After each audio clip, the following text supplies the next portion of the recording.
Many television shows, movies, and books have covered the United States' involvement in the Middle East, but the World Wrestling Federation did not wait for the convenience of retrospect, reason, or analysis to take on the issue. As soon as the WWF writers caught wind of Operation Desert Storm, they immediately began to take what will become a multi-decades-long conflict and boil it down to a wrestling match between Hulk Hogan and Sgt. Slaughter. Our older viewers probably remember Sgt. Slaughter as the red-blooded American drill sergeant good guy character, but he took some time off from wrestling to help G.I. Joe. That's Sgt. Slaughter! Upon his return, he found his patriotic character occupied by Hulk Hogan, and a patriot is a lot like the Highlander. There can be only one! It's like in real life when your neighbor hangs a bigger American flag than yours on their front porch, and you have to put them in a camel clutch and renounce your citizenship. Slaughter had won the title from the Ultimate Warrior in the name of Saddam Hussein. Hogan would not stand for this and claimed that not only will he beat Slaughter for the belt, but when he does, he knows Saddam Hussein will surrender to the United States. He says this with confidence because this particular war in Iraq ended a month before the match actually happened. I'm John the Elder, and today I'm here with John the Younger, and that's gotta be Kane, and we are watching Hulk Hogan versus Sgt. Slaughter from WrestleMania 7. The real American, and there's our bell ringer, Mama, and we're underway. So before we do anything else, let's get some context, some historical context from the Wrestling Observer. John the Younger? I have actually beyond just the Wrestling Observer. I have perspective for the whole time period. Okay. This match happened in March 24th, 1991.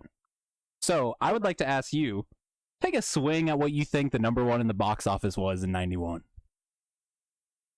Oh, man. In March, too. In 91. It came out in 91. See, the early 90s are a blind spot for me when it comes to film. I don't think. Well, your Terminator 2 came out in 94, right?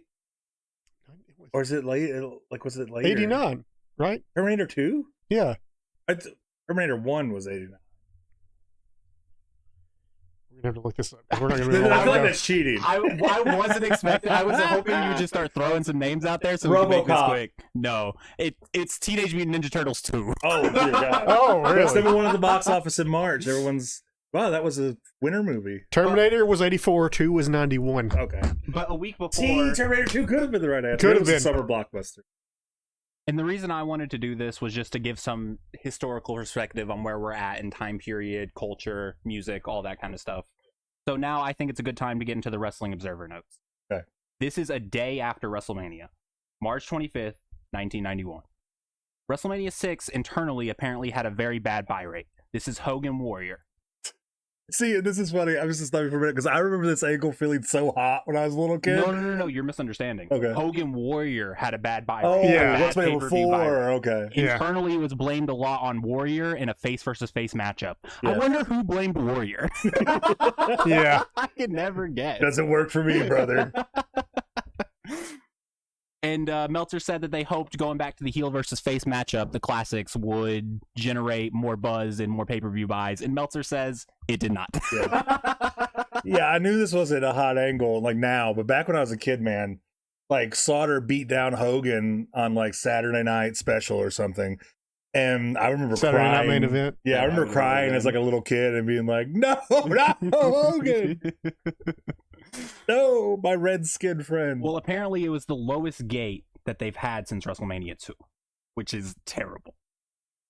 Sgt. Slaughter was reportedly telling friends that he's going to turn face shortly after WrestleMania 7. Wow, I don't think, did that happen? I don't think I so. don't think he was I don't involved in remember. storylines after No, 91. did he leave the company shortly I afterwards? don't have context on what was happening. Yeah, I don't know. we'll dig into that more Okay. later. Well, he apparently had to wear a bulletproof vest whenever he was out of fear of being shot. I think this is maybe. Wrestling heat back then was different. I think we were going beyond. I mean, by 91, I think kayfabe was dying a little more. Maybe he did. I don't know, but I know because I watched WrestleMania 9 as well after I watched this one, Mhm. and he wasn't even on the card for 9. I'm not sure if he was even He's in the not company on the card by at all. all? He's not on No. like a 6-man. No, not that I remember. He wasn't on the card at all. Yeah, that's what I'm saying. He just never factored into plans again. Was he after this. gone by then? Was he in WCW? Since I don't know. Okay. I did read Hogan claimed that Slaughter was just supposed to be a transitional champion, Grain of salt. basically. Yes. I don't what believe Hogan anything said. that Hogan said. I don't either. I know Hogan claims what happened is that Warrior couldn't, the house show numbers were down. Warrior couldn't carry the company. Yeah. So the decision was made. So he pitched turning heel on Warrior to become Triple H. Triple H, too. yes, Hollywood Hulk Hogan. And Bruce Pritchard also confirmed this, like not completely confirmed it, but did say that Hogan was up for turning heel on Warrior. Yeah. But then it was quickly pivoted to giving Slaughter the Iraq character when the war was like all over the news, and then Hogan being the conquering American that beats Slaughter and retains the belt and brings ratings and buy rates back. He wins the belt. Yes. Yeah. And bring ratings and buy rates back to WWF. After WrestleMania, the WWF plans to split the Hart Foundation and give Brett a big singles push. Which they did. Yes, they did. Because again, WrestleMania 9, the infamous Yokozuna match. Yes, he is in the World Championship picture 2 years That later. match is kind of a banger until the It's not a bad pocket match. sand spot. Yeah. Yeah. Well, it's hard to have a bad match with Bret Hart. Well, aside from the fact that you've got like a Samoan sumo wrestler coming to the ring with Caucasian geishas and a Japanese valet. And now I included this story just because it's fucking insane. Okay. Ric Flair was hospitalized with third-degree burns after spilling scalding hot coffee on himself from McDonald's.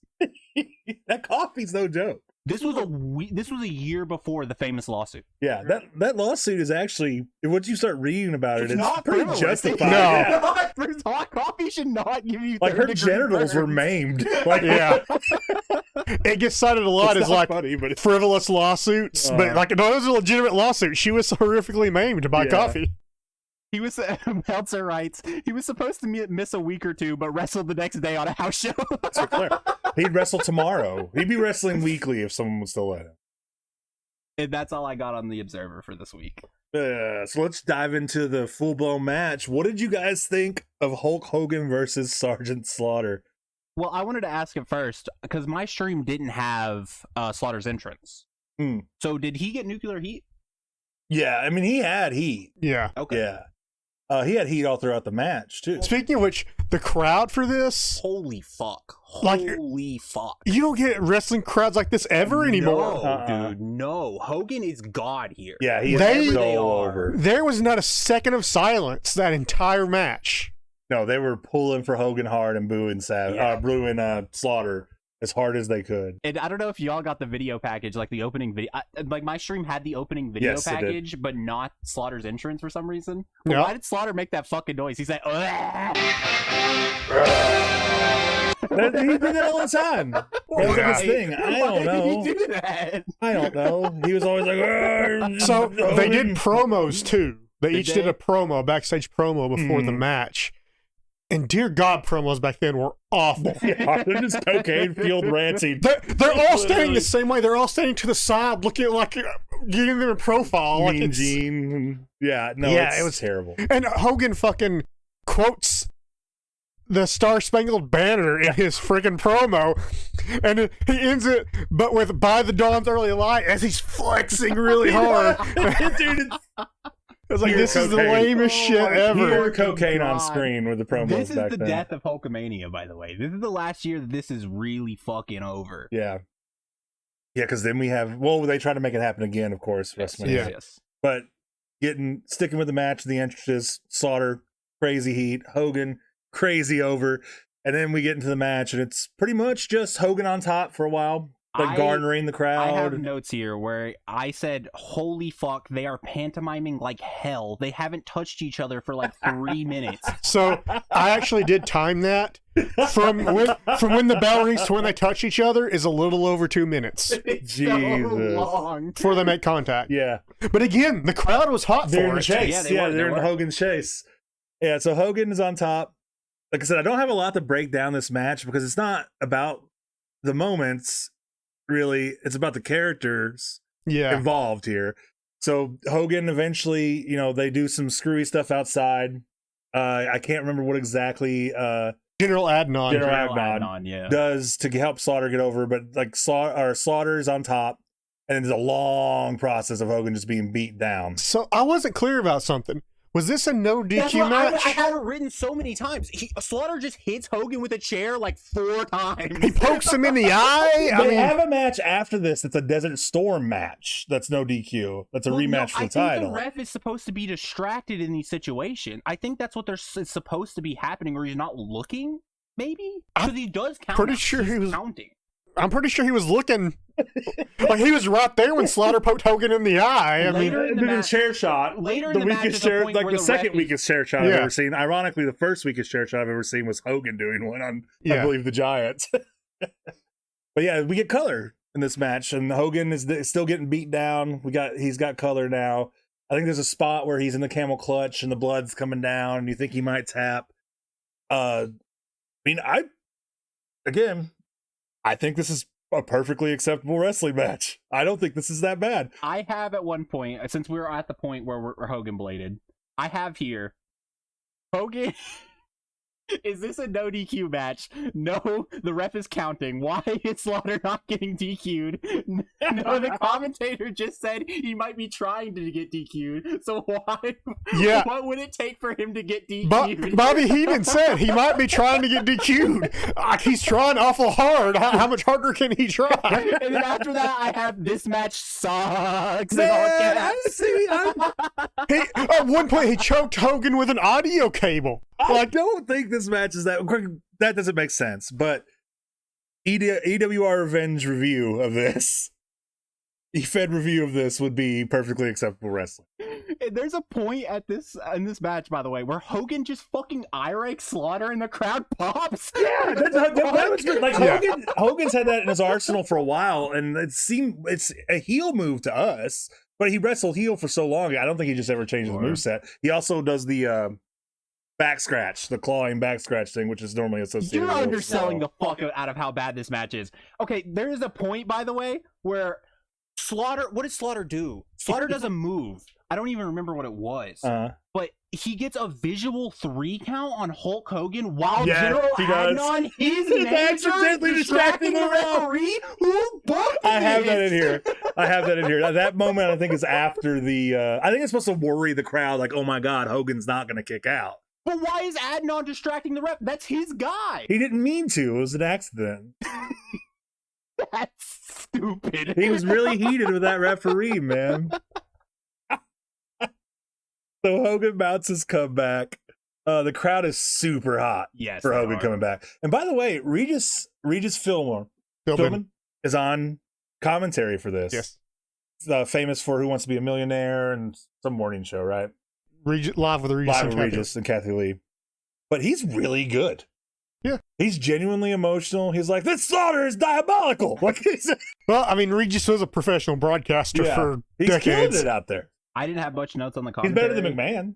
But there was a point in the match where Slaughter puts Hogan in the Boston Crab, and Hogan is close enough to the rope that he could sneeze on it. Yeah. Yes, I have that as well. And Regis Philbin even says, why isn't he grabbing the rope? Great commentator. He's a great commentator. I timed that too. It was over a minute. Over a minute before he even tried to grab the rope. He didn't even have to reach for it. He could have just put his elbow up and touched it.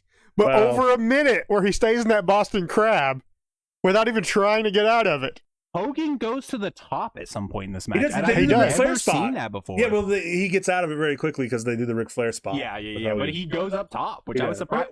He does the double axe handle actually off the second rope. That hits, and then he goes to the top, and then he gets thrown off. That's where I don't get the psychology of. As Bobby Heenan says while he's doing that, Hogan never goes to the top. So it's very obvious that spot just existed for Slaughter to knock him down. Yeah. There was no reason for Hogan to go up there other than to get knocked down by Slaughter. The Flair story. The heel. No. The Flair story is that he one time won a world title with, what was it off the top rope? A knee drop or something? Probably. That sounds right. He one time won the title by going to the top rope and performing a move. And so the story is he keeps trying it because it worked one time. That's Flair's logic whenever he talks about that spot. I don't ever remember a time where Hogan went off the top rope, though. No, never. No, I can't remember any. And I've seen a lot of Hogan matches. So it made no sense to me. I do have here that Slaughter pinning Hogan with the Iraq flag over him is hard as fuck. That should have been the finish. That was so cool. That was so cool. I can't lie. Hogan rips the flag. So here's the thing about that. Hogan's supposed to be the All-American guy, right? Yeah. But at that point, he's bloody. He's out. He's laying on the ground. But as soon as Sergeant Slaughter puts the Iraqi flag on him, he comes back to life. Yeah. Okay. So canonically, the Iraqi flag gives Hulk Hogan powers. Yeah. He draws straight from the Iraqi flag. I think you're misinterpreting. I think he's like angry about it, right? He's like mad at the Maybe Iraqi he flags just, on no, him. no, maybe he just draws strengths from flags in general because he's always waving that fucker around and stuff. I really didn't think you guys would hate this match that much.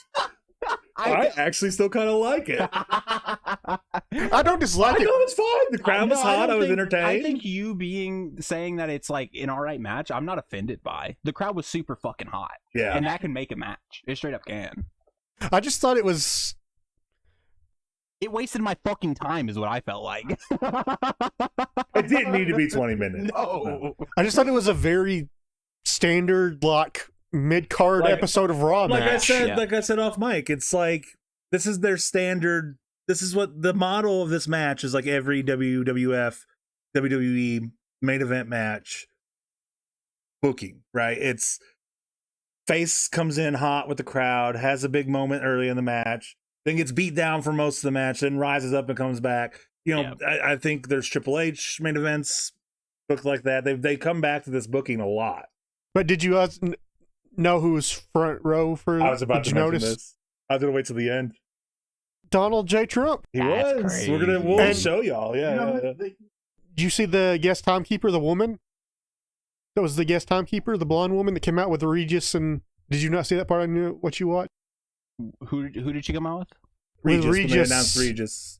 When Regis came out, she came out with him, and she was the guest timekeeper, the blonde woman. No, the only thing I saw was Hogan's entrance. Well, that woman is Marla Maples, Trump's mistress turned second wife. Ah. Okay. Kane stole my thunder with the Donald Trump reveal. They do shout him out during Hogan's celebration as well. That Donald Trump's front row jumping up and down. He's so excited because he has teenage girls waiting for him back at the house. But I did notice something while I was watching this, because I watched the whole thing, and a lot of the things that people complain about in wrestling now, I saw them all on the show. Explain. So, finisher spam, for instance. Savage hits 5 elbow drops on the Ultimate Warrior. What? I didn't 5 watch in a this row. match. Super kicks being overused. The Rockers used a double super kick mid-match without a pin attempt. It's almost as if that move wasn't a finisher until Shawn Michaels made it one, and It's people almost like moves don't matter, and you Super can kick just like call party! things finishers, and they're believable. the fighting spirit. Yeah. Warrior takes 5 elbow drops and then just gets up and starts shaking the ropes while Savage is beating on him, and he gets up and he hits his finisher combo and wins. Not to mention all the shit that Hogan was doing on this show. By the Well, way. no selling. Hogan just gets up off the ground and hulks up and Bloody wins. and everything. Yeah, that's true. I do have some notes about the just pay-per-view in general, or just some observations. You can tell when Shawn Michaels got off the juice. Shawn Michaels in this match, like, his arms won't go down to his sides. Oh my god. He's so juiced up. Marty Jannetty was his own worst enemy. Yeah, very talented.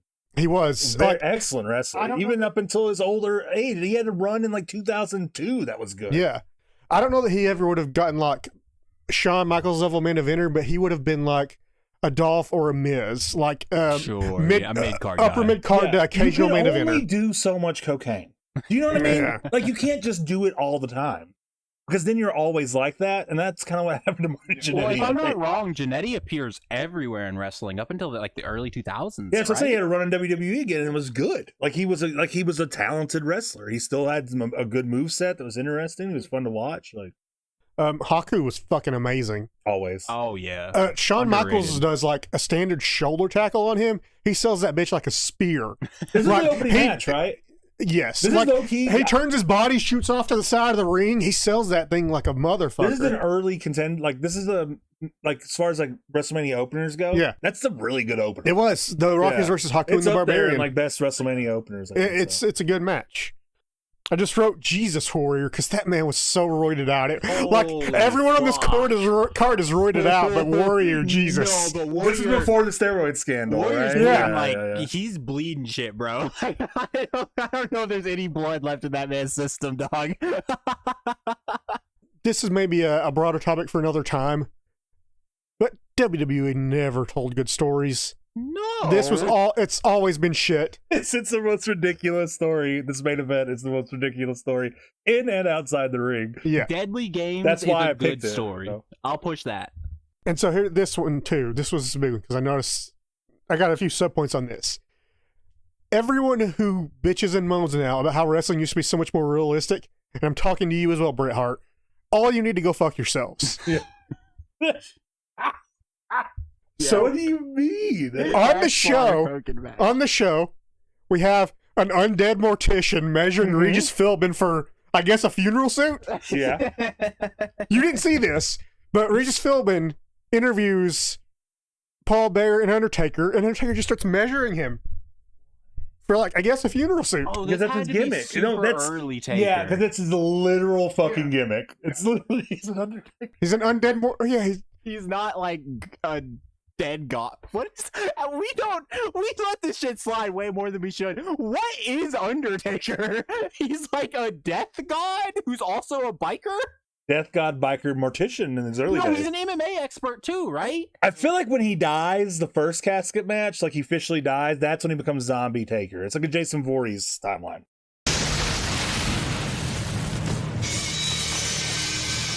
Oh, okay, so he gets stronger every time. Yeah. Wait, then why did he die one time and come That's back why as he a loses biker? casket matches all the time.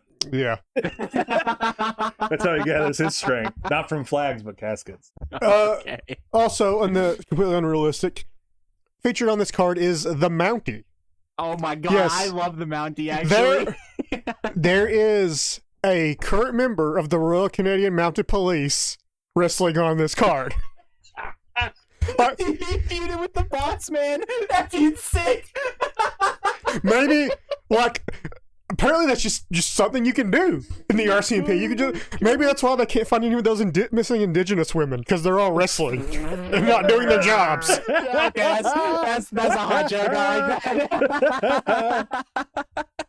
But in the main event of this show is an enlisted member of the United States military serving the general of a foreign enemy country. Yes. And everyone's just cool. I Like see no problem with the this. Department of Defense, the Department of Justice, the CIA. Well, the no one movie- cares. No one cares. No, everyone cared. There was a bomb threat on the stadium. No, and the audience small cared. arena. I'm talking about legitimate authorities. No. Do not seem to care that a They didn't even care about prominent the bomb member of the threat, armed really. forces They is didn't on investigate it. television serving an Iraqi general. Dude, wrestling is so fucking sweet. That's what I'm saying. Like, stop with this. It used to be so more real. No, it wasn't. Y'all got ratings for this match? I was just curious. Like 2.5. It's an average match. Perfectly acceptable wrestling 3-star. I got 1.75 out of 5. And put it all to rest. The war is now officially over. Nobody Kicks Out is a Channel 13 network production. We are a collection of independent content creators, which means we rely on your support. Please like, share, and subscribe because we can't do any of this without you. Oh, say, can you see by the dawn's early light, Sergeant Slaughter, that I'll be the new WWF champion, and you'll just be a victim of Twilight's last screaming.